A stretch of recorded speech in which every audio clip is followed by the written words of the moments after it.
we've got this issue where you've got a whole bunch of businesses who are doing the best they can with what they have. They're all things to all people, and they're under-resourced and overworked and burdened. And then on top of that, we want to actually go to world class. And where do you get that knowledge and that capability, and how do you infuse it into my company? And that's almost non-existent. Right now in Atlanta, Georgia, at Georgia Tech, there are 3,000 industrial engineers being trained who will graduate. In New Zealand, if you want to do an industrial engineering degree, I'm actually not aware where you would do that. I like to ask anyone when we start, like, what is it that you do?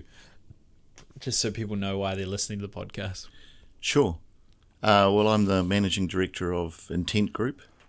And Intent Group is what I would call an industrial or an operational consultancy, as opposed to a traditional consultancy, if you like, that focuses on helping New Zealand companies become world-class.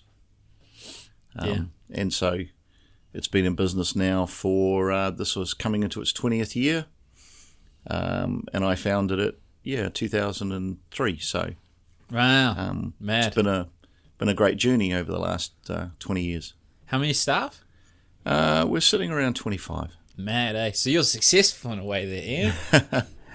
Well, I think my success, if you like, and I don't know if I like that idea, but the business was formed to help New Zealand businesses be world-class.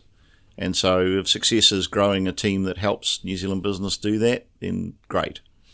And the more people doing that we have, the closer we get to the vision, the more meaningful it is to me. Yeah. Okay, well, let's go back 20 years ago. Sure. Yeah, you're about to start. Before grey hair. Yeah, when you had a luscious whatever. What colour was the hair? Brown? Or? It was the same, but with less grey. All right, well, the less grey you was like, what were you doing? Like a job and you just couldn't stand the boss, or you just felt trapped, or what was the catalyst? No. So I guess the story goes back. I did my OE. I sort of finished engineering and commerce at Auckland Uni, and that was about 87, 88.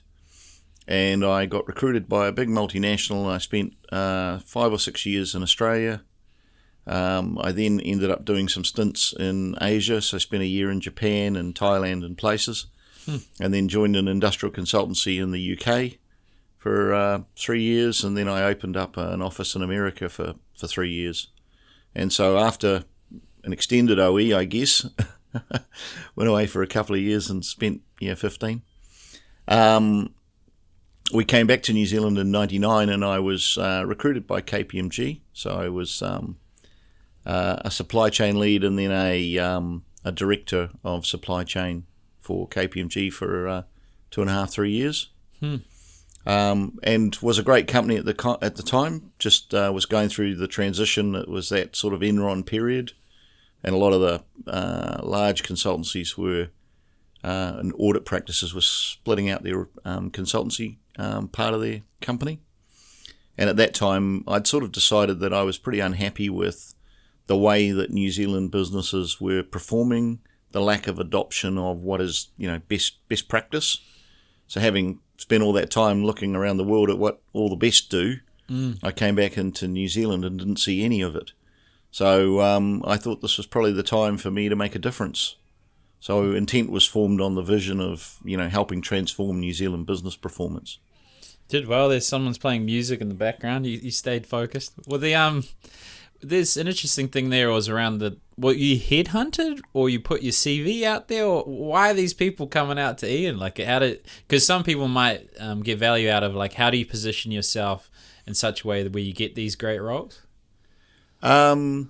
Yeah, I guess, the original job was with what was Richardson Vicks, so people like Vicks VapoRub and Oil of Ulan and those kind of products.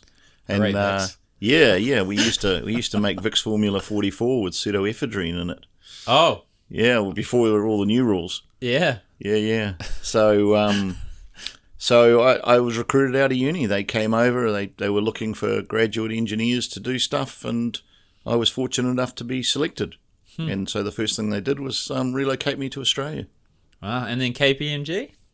What was that? Well, I guess the story there is that after 3 years in America, I'd sort of got married along that process. we had 4 kids under 7. I was doing 300,000 flown miles a year, and something had to give. So it was kind of time to find a place to settle down and bring up the kids. And so I came back to New Zealand on a scouting trip to see, who would be interested in my skill set. And fortunately, KPMG was quite keen at the time. 300,000 miles, did you say, a year? Okay.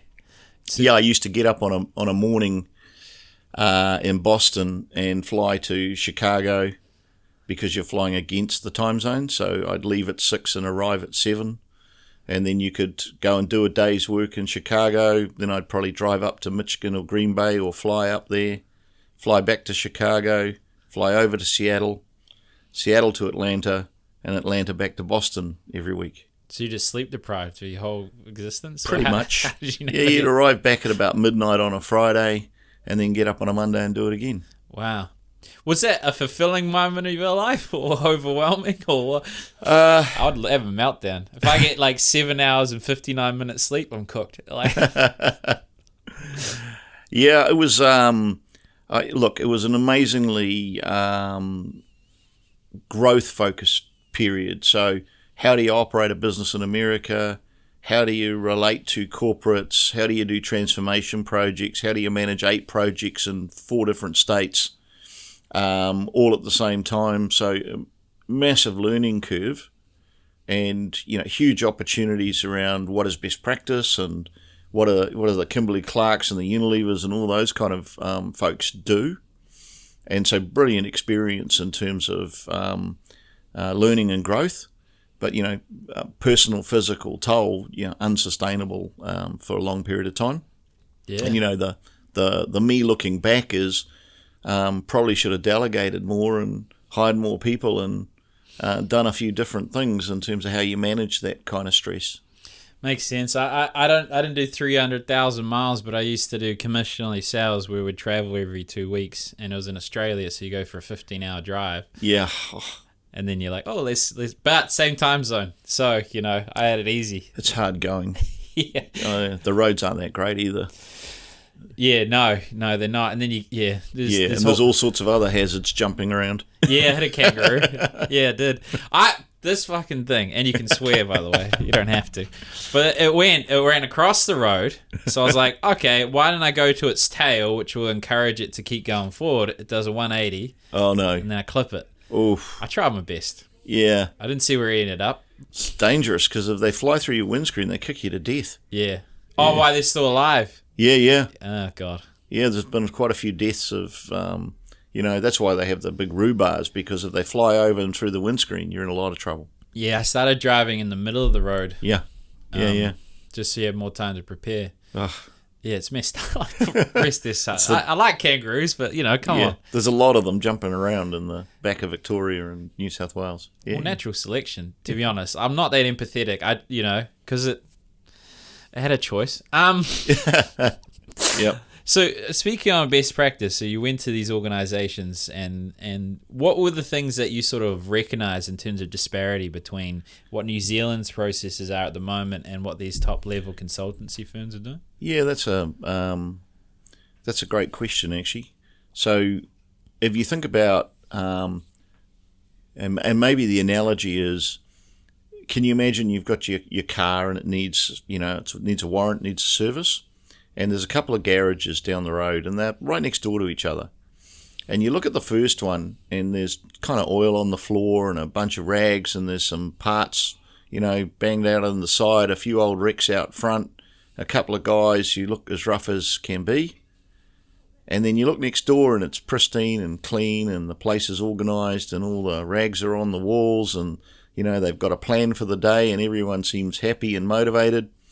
Which one are you going to choose? So if you think about New Zealand versus the world, we're the one on the left. Yeah, okay.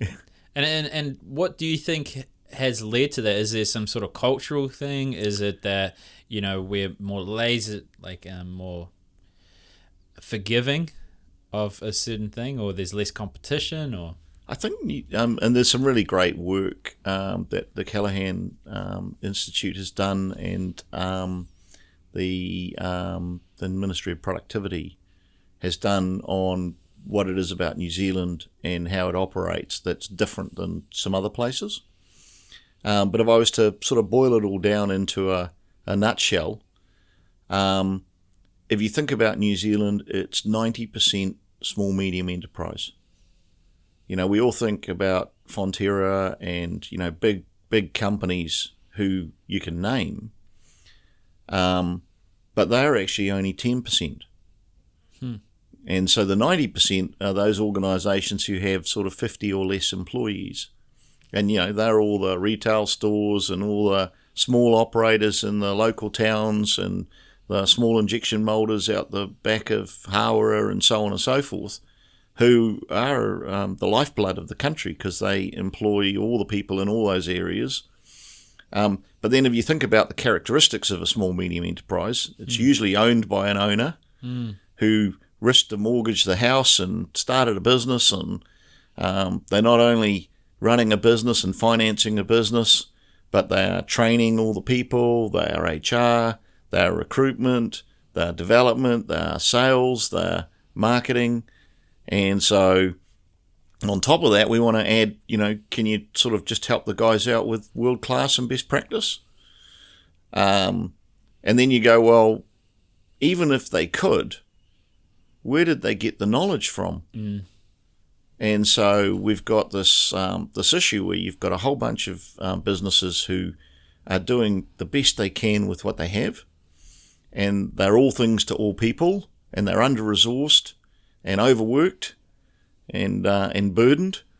And then on top of that, we want to actually go to world-class, and where do you get that knowledge and that capability, and how do you infuse it into my company? And that's almost non-existent. So, if you think about it's a whole different topic, but it kind of is related. Right now, in Atlanta, Georgia, at Georgia Tech, there are 3,000 industrial engineers being trained who will graduate. In New Zealand, right now, if you want to do an industrial engineering degree, I'm actually not aware where you would do that. Yeah, wow. I didn't. Yeah, I have a client who had like a dental lab, and impossible to find someone with the skill set that can run that.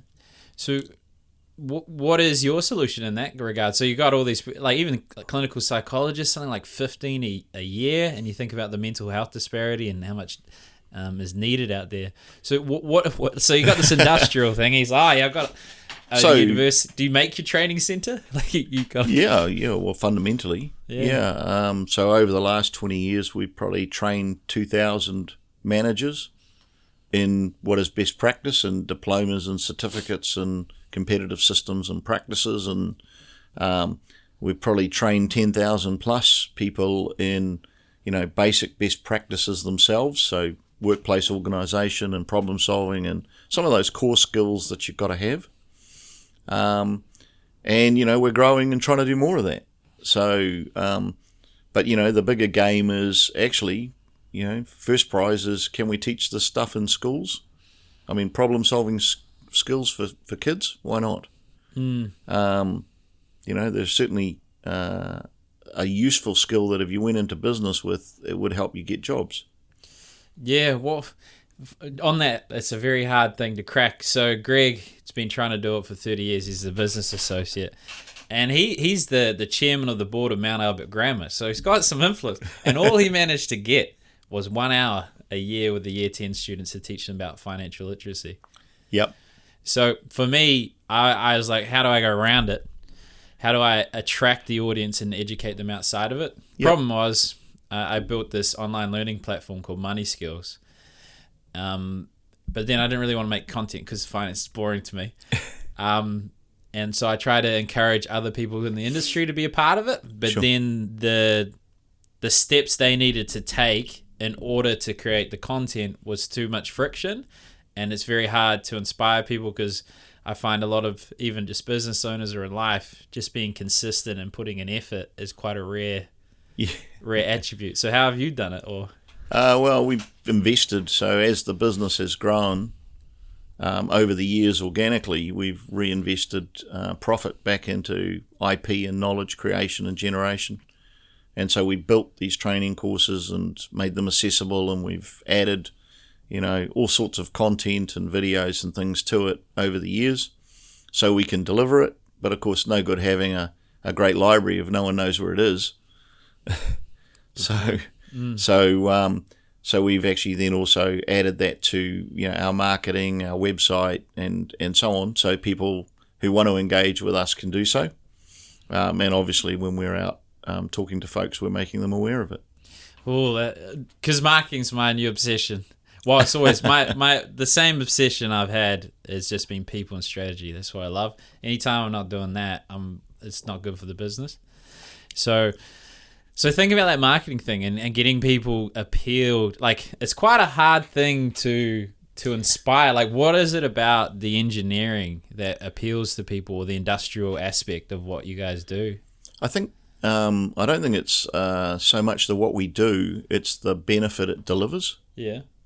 So if I'm a business owner and someone says to me, I can increase your output, your throughput by 50% in 3 to 6 months with no capital. One, they probably won't believe you to start with, and I've had that throughout my career.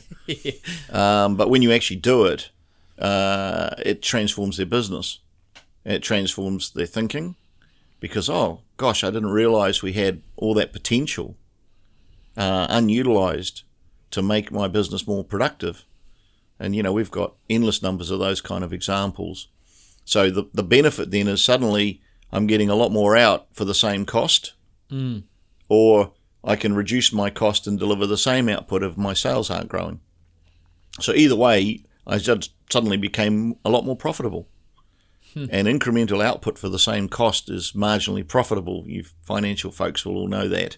So the only cost you have associated with it, because you've already covered your overheads, you've only really got your variable costs of your materials and your packaging and your product. So I did a project at Bass Brewery in the UK, which was a product called Hooch, which was one of the first alcoholic lemonades. Oh, yeah. And probably not the most endearing of products, but anyway, it was just a gangbuster, and they were out of capacity, and we were able to increase the capacity by about 10% in 4 weeks, which was I think it was the equivalent of about 20 million pounds of sales over a year or something. So phenomenal what it can be if you're sales constrained. Yeah, wow. So the person, okay, so you sell the result. I think that's essentially, doesn't matter what you're selling or what you're presenting, is that, there's a goal and there's an underlying value set there they're trying to get. Like, a lot of people make the mistake of trying to sell a tangible execution. So, for example, a friend has wanted to lose 50 kilos. They've lost 40 kilos. But they didn't actually want to achieve the 50 kilo. They want to tick that box, but it was more what that enabled them to do with their lives. They're more confident. They're going out there. They're experimenting. They're not embarrassed. Yeah, indeed. So where do these engineers come from? Where do these industrial people come from? So they've already got a business, and you're like, hey, let's do this training. Or, like, do you see a thread of people that have a certain experience that go down this route? Is there any commonality? I think it's most engineers, and I'm not saying this is exclusive to engineers, because we've recruited people who are analytical and trained them. We've recruited people with great people skills. Fundamentally, it's about there's an innate desire, and I think all humans have this, to make a difference. So I want to make a difference. I want to do something that's important. I want to, help. Are sort of fundamental higher level pieces. Yeah. And then under that is ability to solve problems, to think logically, and to work with people. So if you can create a team who work together on solving a problem, most people who work in an environment can tell you what's wrong with it. Yeah. You really don't have to scratch the surface to say, gosh, if you waved your magic wand and you could fix one thing, what would it be? Well, you'll fill a whiteboard on that question alone. And then you just go, all right, you've got 50 on the board, pick one. All right, what do we want to do about this? And they'll all have solutions. The problem with solutions is they usually have no data behind them. So it's usually whoever has the loudest voice, the strongest opinion, is the most influential person. They get their need or their idea. When you actually unwrap it, usually those ideas aren't the root cause. So I probably only met 2 what I would call instinctive natural problem solvers in my life. So everybody else needs to use a process. Yeah. Or said another way, in God we trust, everyone else bring data. And, we tend to do things like, okay, well, number 8 wire this and cardboard engineer it and, leap to solutions. So we call it solutioneering. And words like maybe and perhaps and could, should, and my favourite is last time. If you think about it, what do you want to do? Oh, we want to do what we did last time. Oh, right. Well, it's broken again. So you want to do what you did last time, and what's going to be different? You're going to be here in a few weeks' time with the same problem still not solved. It's okay as a countermeasure, but it's not a root cause. I can see... I can sense repetitive conversations you've had through your career. Oh, last time is my favourite. So, but what we want to do is find people who want to learn these skills because you can train them, and who want to apply them into New Zealand. And there's more than there was 20 years ago. A few more, which is great, but there's a lot more to do. And I guess if I put it in context for you, 20 years ago when I ran sessions with business owners, and I'd get 20 or 30 in a room, and if I asked them, who's heard of TPM or lean or those kind of words, Six Sigma and so on, those are just methodologies, but who's heard of them? One hand. Now I do it and I get 4. If I did that in the UK or the US, I'd get almost 20. Yeah, okay. So our awareness is very low, our adoption is low, and it shows through in our productivity numbers. So we tie this back into the financial piece.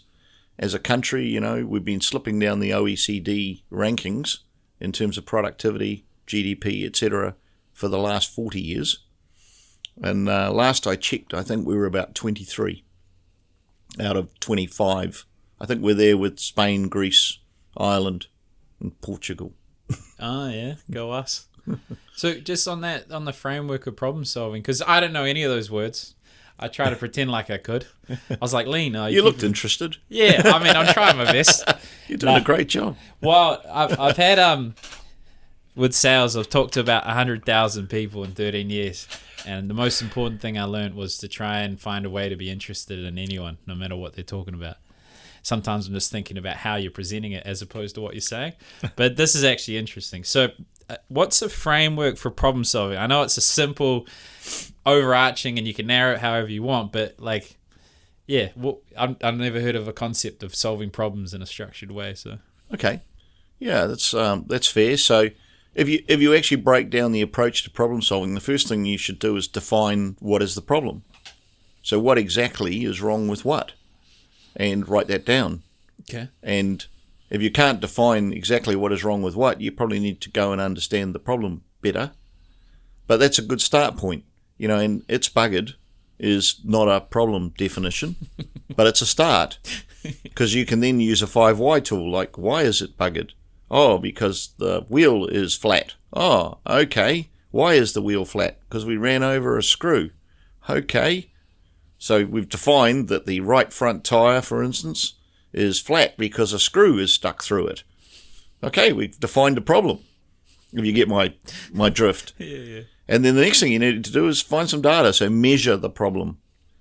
Yeah, when does it happen, or when did it happen? Where did it happen? How often does it happen? When in the cycle did it happen? Well, it happened when I drove up my driveway. Oh, okay. Must be some screws on your driveway. So do we just replace the tyre, drive down the driveway and wreck another one? Or do we, what do we want to do about that? So you get so we measure it. Who, when, where, with whom, how often, and we understand the boundaries of the problem. And then understanding the boundaries of the problem, we can then go, okay, what's the trend? Is it getting better or worse? Is it the same? So that tells us the nature of the problem. Is it recurring? Is it a one-off? And when we do all those things, we can actually go, okay, do I need to redefine the problem because I can't solve it at this level, so I need to go back around the loop? Or I can solve it at this level, so now we'll have a, how do I improve it? What are the things I need to do to get the root cause fixed? And usually that's where brainstorming is useful. So how could I fix the problem of my flat tyre? Well, I could reconcrete my drive and concrete all the screws in if I wanted to. Yeah, if I was full of, I don't know. That's the loud opinion, I think. Yeah, but it's a solution. It is Solves a the solution. problem. Yeah. Or I could pick up all the screws, or I could use a magnet and pick up all the screws, or I could, any number of things, and I could think of hundreds. And then you go, well, which one is the most sustainable, robust, cost-effective, whatever? Pick that solution, implement it, and then if you're really rigorous, check that it sustains. Well, that makes sense. Yeah. So it's called DMAIC, D-M-A-I-C. D-A-M-I-C. D-M-A-I-C. D-M-A-I-C. Okay. Well, on that, like on the brainstorming component and creating a space where that's encouraged and the loudest voice doesn't win, there was a guy I talked to not long ago, I think Imagineers is his company, and he helps with innovation. Yes. And at the start of every innovative meeting, for the first time, he gets everyone to draw how to make toast. So everyone's got that, and it doesn't give them anything other than that. Yep. And it's to illustrate the point of going wide and then narrow. So there's the different mental mind maps on how you might approach a problem. So going wide to allow all ideas to be equal, and then narrowing them down. So what might be a process either to create the safety where all opinions are equal, or to encourage innovation during that brainstorming sector? Yeah, and again, it's the usual setups for brainstorming. So, no idea is a bad idea. Generally, break people into groups, small groups. You need interaction to get into play, but you don't want big groups where one person tends to overwhelm. And so, if you had a group of 10 people doing a brainstorm, you'd probably have 2 groups of 2 and 2 groups of 3. And you'd let them work together and then bring all those ideas back together for groupthink. And then at the end of that, do a prioritization. Yeah. Okay. I know other processes, but some of them are quite complex. Yeah. And usually way too over-engineered for 95% of problems. And I'll say this as 95, maybe even higher, maybe 99% of problems can be solved with what I would call rudimentary first, second level problem solving tools. Yeah, it's an engineer concept there. Yeah. I was listening to Elon Musk using first principles or whatever, something like that. I know what you're saying, but he is talking about with engineers, the most common mistake he sees of very capable engineers is they're trying to optimize a problem that shouldn't be optimized. Correct. Yeah, over-engineering things is common because they love solving the problem, but you can spend way too long solving the problem, and a simple solution will do the same job. Yeah. And implement it, get the benefit, move on. And if the problem recurs, then apply a more serious fix. We go the other way, which is we apply the over-engineered fix at huge cost and time and lost benefit, and then we come back from it.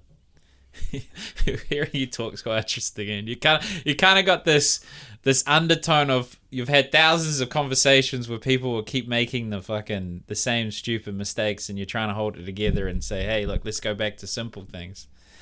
I think it's more about if you think about back to a journey to world class. On a journey, you need to head in the right direction. But if you're heading north and you're slightly off course, doesn't matter, you can correct. So do that. Get going in the right direction, make a correction. Great, you're heading in the right direction. Much better that than you sit there and plan for, months, and then, head off in the perfect direction, only to discover halfway up the hill that you left half your kit behind. So, better to do and execute things quickly that are heading you in the right direction and adjust than it is to over-engineer and over-plan and waste time. Yeah, that's something I'm shit at consistently. So I've got a competitor every week. It just keeps pointing. So I'll spend like hours on a problem that was unnecessary and wasn't the 80-20, the big focus. And then he'll just say, why are you even doing that? I'm like, yeah, why am I doing that? Because it's just so much fun. You go down your little rabbit hole and then you're going south, but you're like, or you want everything perfectly lined up so you can start. And that's the thing. You don't know. They talk about the Russell Brunson. He created ClickFunnels. He talks about sell first and then work it out. So not so much once the business is established, because you want to deliver on what you can, but you don't know what the market wants. So present it to the market and they tell you, as opposed to trying to engineer a problem that might not even want to be solved. Yeah, you can spend enormous amounts of time putting proposals and pitches together, and I'm not saying you shouldn't spend some time being prepared, but being able to adapt and adjust is probably just as significant as being prepared. Yeah, I either go to the extremes. I either over-prepare or don't prepare at all. So recently, I think I've got a 3-week-old marketing company, and I found one of my dream clients, and we were sitting down. And every time I explained it, I was just seeing them getting more confused. I was like, shit, okay, so I need to work on this explanation, and it's overcomplicated. I'm just thinking about your first moment as well, because there might be young people that are looking to pursue something, and they're over-engineering and overthinking it. So what was that moment like where you're like, okay, I'm going to create this business? Did you have savings? Did you have to borrow money? Did you have clients? Did you just buy an ad in the newspaper and nothing happened? Like, what? Yeah, that's a great question. I think I decided that I wanted to make a difference for New Zealand, and I was in a unique position, I think, in that I had a lot of global experience. I had a good CV, lots of knowledge that I didn't have a lot of competitors for, but I also had a market that didn't know I existed, pretty much. Yeah. Other than I had a nice title from my last job, it was really leaping into the unknown and a leap of faith. So we had a little bit of savings that covered a few mortgage payments, and I spent probably a month or so exiting the last role and thinking about what and how and I needed to do. And it really took me about 3 months to get going. And then I started writing people letters, because that's what you used to do. Okay. Yeah. Handwritten? Typed out? They were word processed, but I'd hand sign them.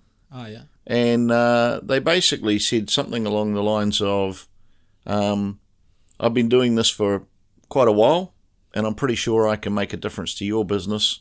And if you'd like to catch up and have a chat about it, love to meet. And it gave, 3 or 4 bullet points. So it was kind of like a 30-second read, tops. And the bullet points were personalised to the They business? were personalised to their industry. So it said, in your industry, I've done this. And so, it's relevant to you, meaningful to you, and it attests to the fact that I kind of know their industry. And it was very much all about me at that time, because it was really just me. So I sent a bunch of letters, and after a few weeks of doing that, I started to get some interviews and meetings. Yeah, how many letters were you pumping out? About 1,000? 50 a week. 50 a week? Yeah. That's decent cost there, stamp, dollar. It's small compared to a marketing campaign. Yeah. Especially the TV, and it's personalised, and in fairness, you're going to hit, and if I told you my hit rate was one hand went up 20 years ago out of 30, so you have to send 100 letters to get 3 people who know what you're talking about. So I'm sure 97 of them went in the bin. Three got read, and out of the 3, I probably got 1 meeting per 100. Yeah. And then when you so like, okay, you're sending out these mass letters, and then you meet them. What was that like? Were they like arms crossed, like, who are you, mate? Like, no, because they're already predisposed to meet you because they've read your letter and they're interested. So they're really wanting to know, well, what do you have? Yeah, what did you have? Did you know? Yeah. Were you what's your secret sauce? Yeah. And so we had some really cool discussions. And as you just said, when you go out to the market and talk to the market, they tell you what they need.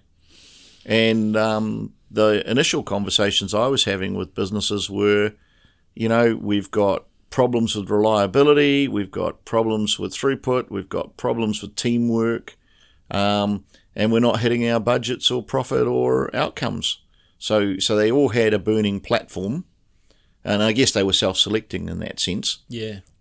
So you find people with burning platforms who have a need, and so we started doing some work with 2 or 3 of them, and that grew to, I don't know, we've probably got 40 or 50 different projects on the go at any time now. What was it like? You started presenting the price, you didn't know what to charge, like you're sitting there. I think this is the part that people avoid because they want to look all polished and yada yada, but it's some of the most valuable things. So you're sitting there, you're going to present. Did you know what you charged? Did you know what you sold? Yeah, I mean, that was part of the initial work is, what does a trainer charge for a day? What does an expert in similar fields charge for a day? But they've got an organisation and a brand and a whatever. So if you price at that kind of level, you're probably not going to do so well. So you have to start at a level that is value for money. Yeah, good point. Yeah. And so having sort of looked at the market, the kind of what people are charging for those kind of events, I priced just a bit higher than what a trainer would charge for a day. Was that like an opportunity to get your foot in the door and then you build up on it? And also like, I've got a few weeks to pay my mortgage. Like, there was a little bit of that too. There's a kind of, I really need some work, otherwise I'm going to have to go get a job again. Yeah. Because, this vision of mine will die on the vine. And so I had a period of time, which is great because it kind of forced the urgency. If you really believe in this and you really want to do this, then you've got X long to have a go. And so, I gave it everything for a few months. And we got there with no mortgage payments left to go. Yeah, clutch. Yeah. Fourth quarter, give Ian the ball. Yeah, pretty much. It was pretty tight. But, that's kind of, I think, all people who start a business take a risk. Yeah. And, you have to admire the 90% of small business owners in the country who, do that and employ people and provide services and all those kind of things all the time. Yeah, it looks full on from an outside perspective. What do you think were key defining moments that were either challenging, that you had to stick to your knitting to get through, or you had some internal doubt? People talk about imposter syndrome and not feeling deserving of the success and wear a mask. You don't seem as much of the mask guy. You're more of a engineer, for lack of a better word. I am what I am. Yeah. Look, I think the challenges you have as a business as you grow is around maintaining quality.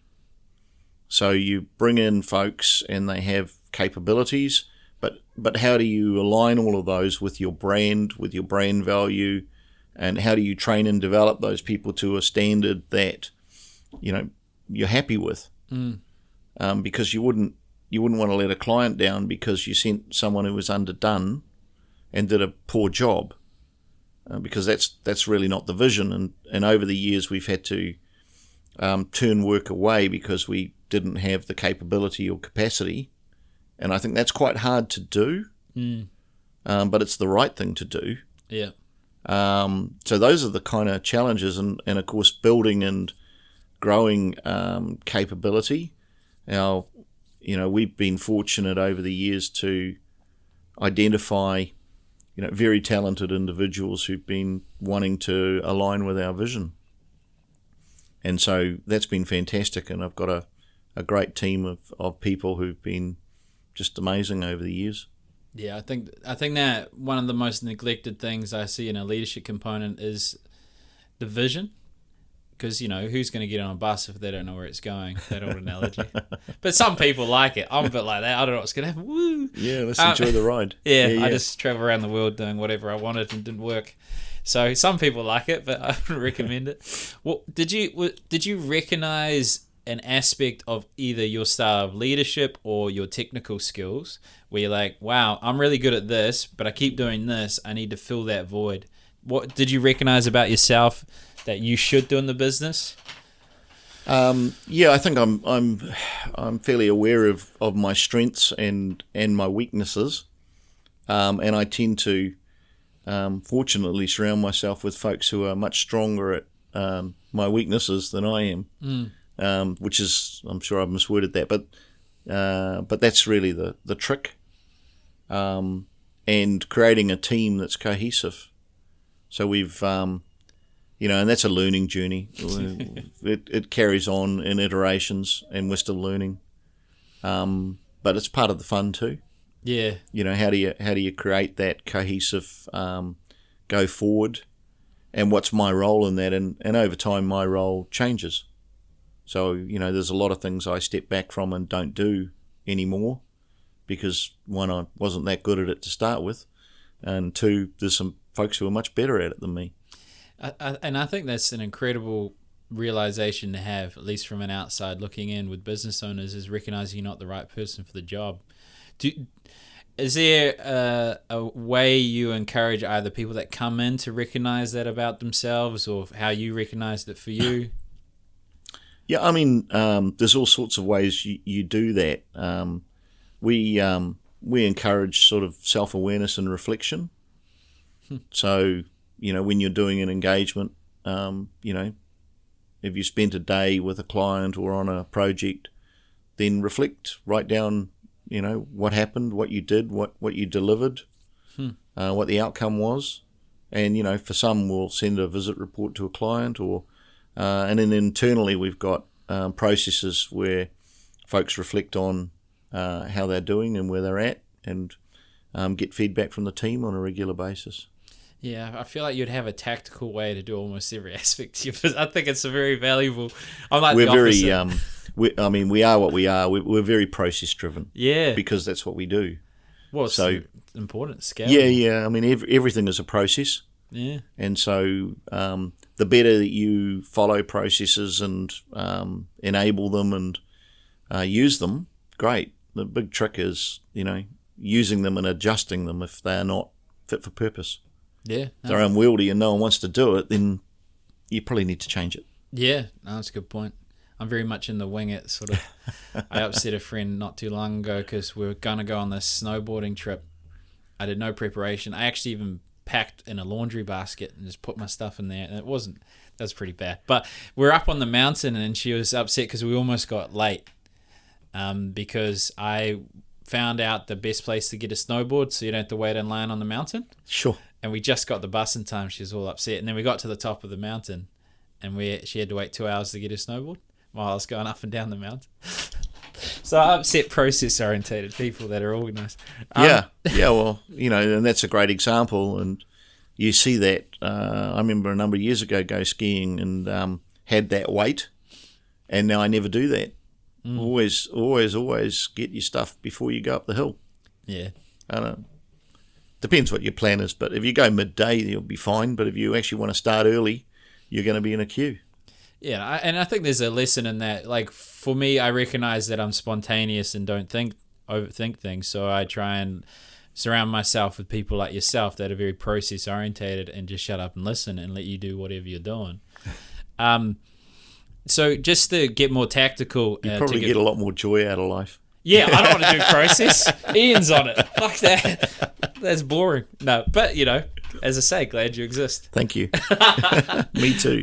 Well, just to get more specific, so let's say you talked about that, improving a business when you work on it, and it's hard to have these ambiguous points. So is there a specific example? You don't have to say the client's name or anything.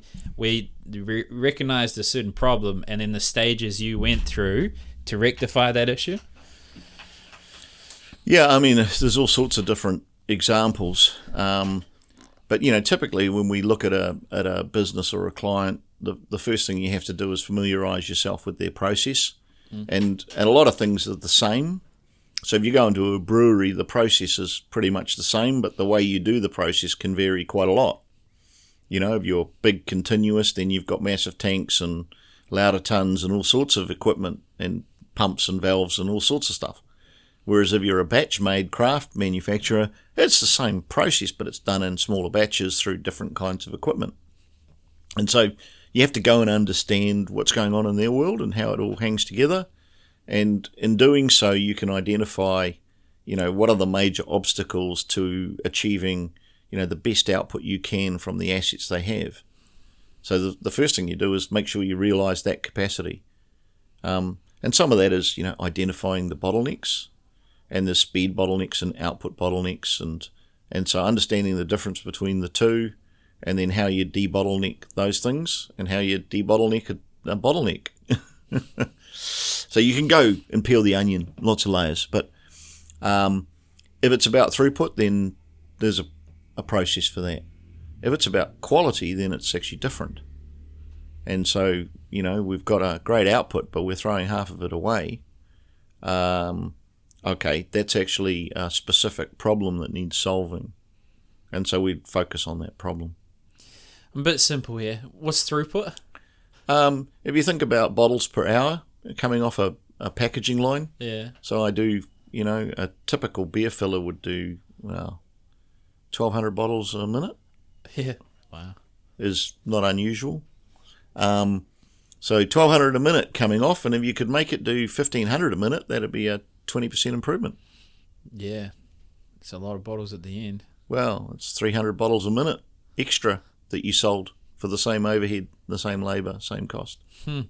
I can't imagine, like, I can walk in an organisation and sort of get a vibe of what's going wrong with the people and just, like, look at them. Sure. Whereas you're coming in all these fucking different machines. Do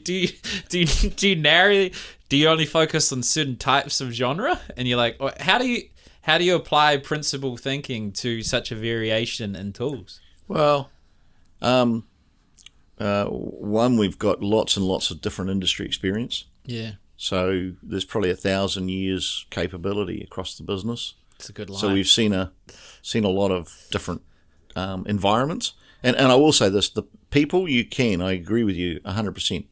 You walk into an environment and you can get a feel for, you know, are the folks happy? Are they engaged? Are they? And that's critical, because once you start, you know, solving some of their problems, which is a win-win. One, they feel better. I'm not frustrated. That thing doesn't happen. But also the line or the process starts to perform better. So it's a win-win. And you actually want to engage all the folks and train and build capability so that they can do this stuff after we go. And that's how you sustain these improvements. If all we did was go in and improve it and then walk away, give it a year and more problems will happen. The capability to solve the problems isn't there, and the performance will degrade. There's I don't know if it's 5 or 6 stages of change, and it was a study they did with like alcoholics, but it's applicable with humans in general. And there's the pre-contemplation, not even aware there's a problem, and then, you know, the contemplation, and then, you know, preparation, so giving them the security and comfort that if they pursue that journey they can make it, the actions, but then the maintenance. So that's where, you know, they fall into their old habit and they're trying to, you know, is there a process of monitoring and following up so they don't go down the direction again? Yeah, you know? Of course. But there's this, you're going to love this, there's systems and processes for that too. And it's there's a great book, you know, have you read The Power of Habit? No. I think that's Duhigg. And it talks about how you change habits. And one of the fundamental concepts of that is you don't stop a habit. So if you want to give up smoking, you don't stop smoking. What you do is replace it with some other habit. So maybe it's drink water. Whenever you feel like you want to have a smoke, drink water or whatever. And so by replacement, you can change a behavior. And in a team environment, if you can change a behavior, you can change an attitude. So the behavior is, I hate morning meetings, but we're just going to do them for a bit. And we'll just talk about what we're going to do today. After a few weeks, these meetings aren't so bad. And after a few more weeks, actually, I like these meetings because we get problems solved. So their attitude moves, and over time, the culture changes. But you can't change a culture in a day. It actually takes continuous effort over a period of time. It's interesting because when I hear that problem, I look at it like, I'm like, okay, this person has an underlying belief system that's not being fulfilled by this meeting, in a sense that potentially these meetings, nothing gets done, or they don't feel heard, or they don't feel inclusive. So it's quite interesting to see your systematic framework that it leads to a certain result, whereas I'm just like, how are they feeling? You know what I mean? Today they're feeling, whatever. If they've got a chaotic environment and it's not working brilliantly, then they feel despondent, not engaged. And so the meeting is pointless. And they've probably been to lots of other meetings where nothing happened and nothing got done. And so, why am I here and why are we doing this? All valid questions. And you have to earn the right to, pull them back into the process and say, and it's going to be different. We're going to gradually change this so that it works for us.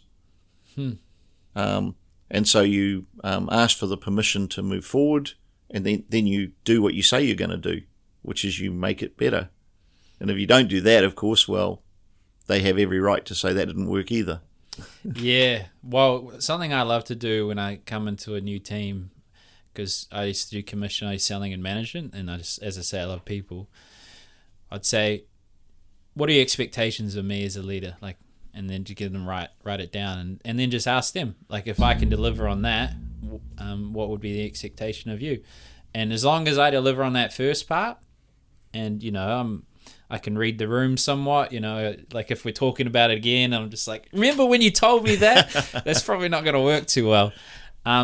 Is there like a structure or consistency of the differentiator between successful businesses? They have recurring meetings. They have a process for addressing problems. They don't reconcrete the driveway. What are the common things you see between success and failure? Yeah, I think that's a great question. And if you look at better performing businesses versus less well performing businesses, fundamentally the better performing ones have embedded practices, and I guess at the highest level they have leadership, engagement, and understanding. So the leaders understand what change they're leading. Where am I going? What am I being as a leader to take this business to world class? And I guess the analogy is, if you were going to climb Everest and you had your troop leader, what behaviours would you expect them to have? Well, you'd expect them to know the terrain, the hill. They'd probably be a pretty good climber.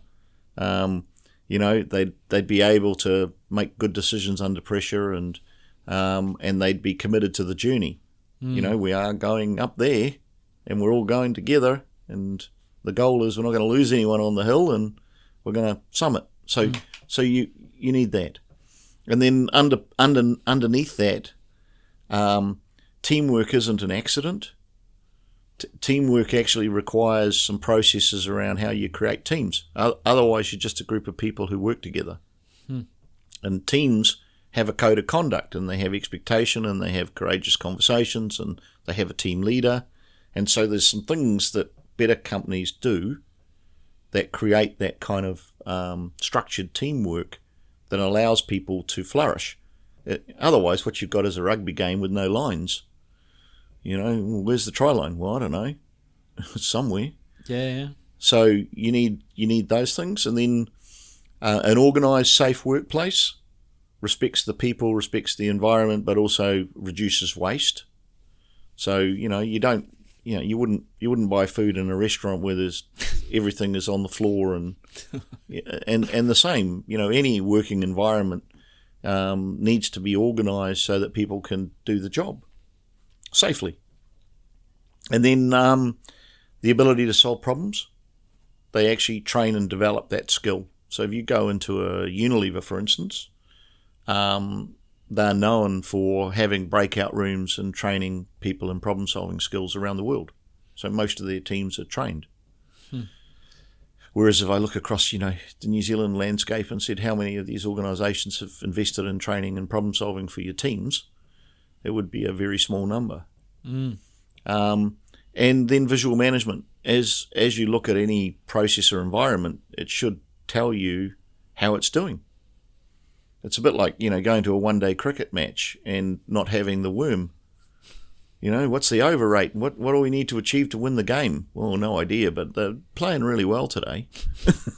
They could get there, I'm not sure. And why would any environment not have that? So if you go to Toyota, I went to Toyota in Melbourne, every team has a cell, they have a bunch of boards, they're updating their boards every hour. You can see, are they on track or not on track? Which is great. If you're not on track, it's not you failed. That's not the intention of it. The intention is, well, what's the problem? What's the issue that's going on so we can go fix it?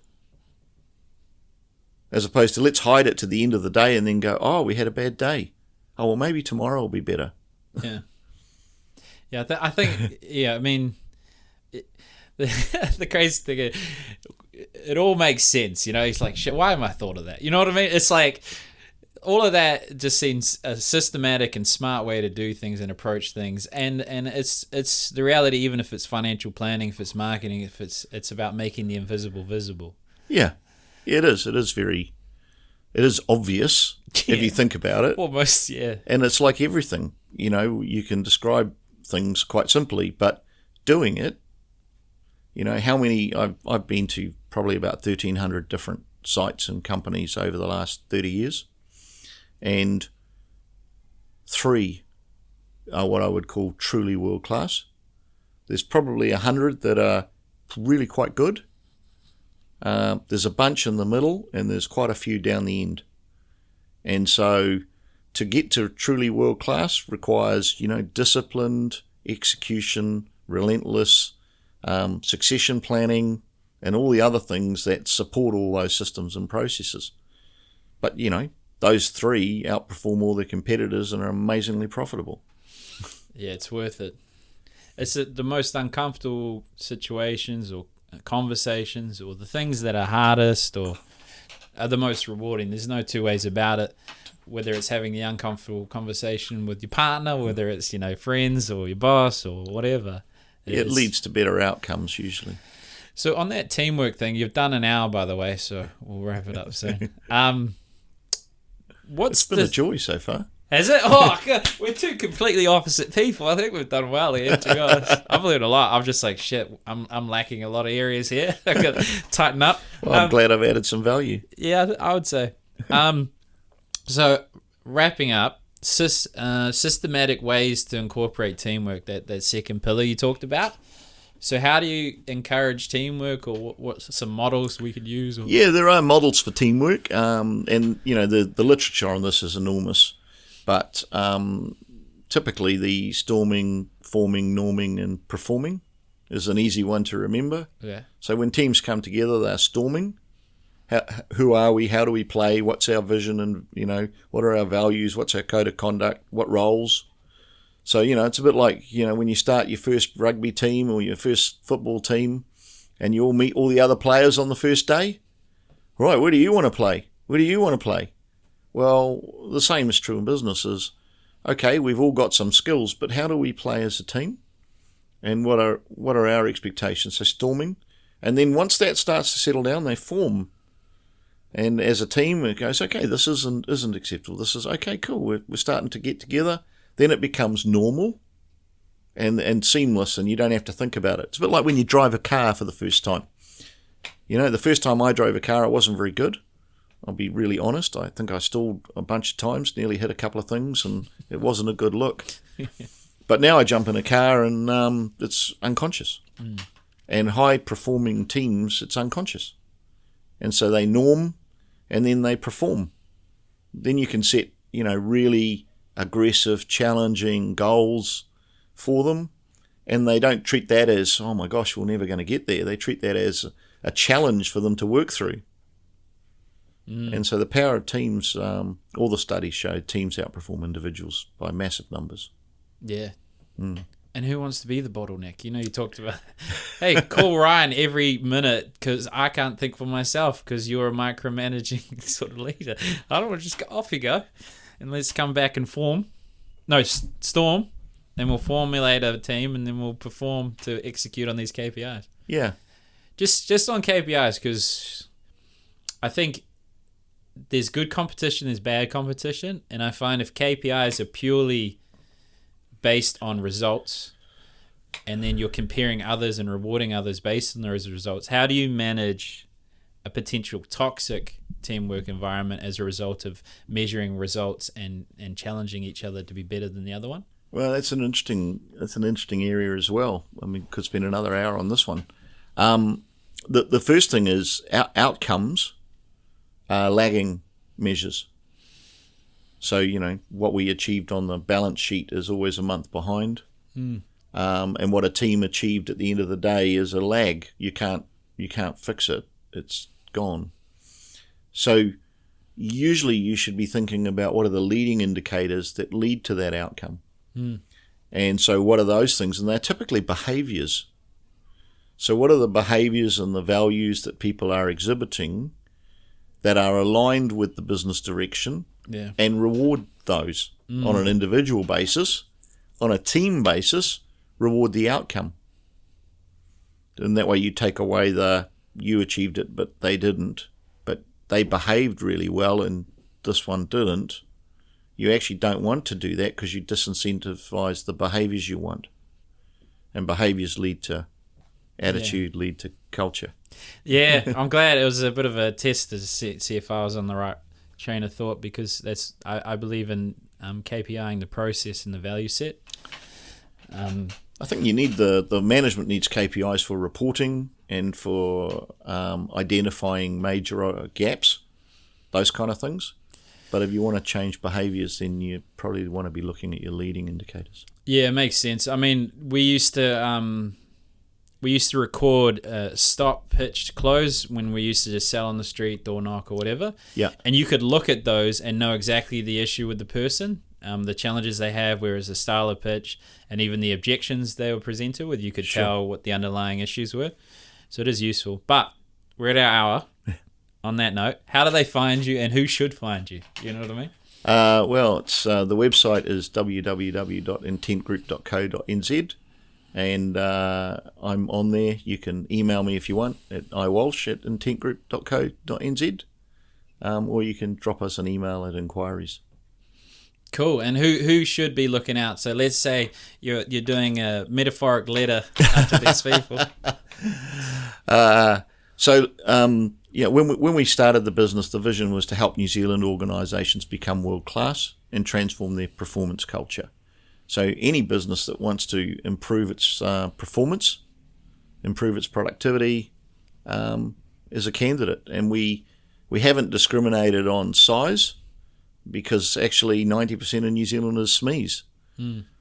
We work at the big end of town and, the rest of the country as well. So anyone who fits that criteria. Okay, fair enough. Well, I'll put the email in the description in the website. But yeah, thanks for coming on. It's a pleasure. I enjoyed it.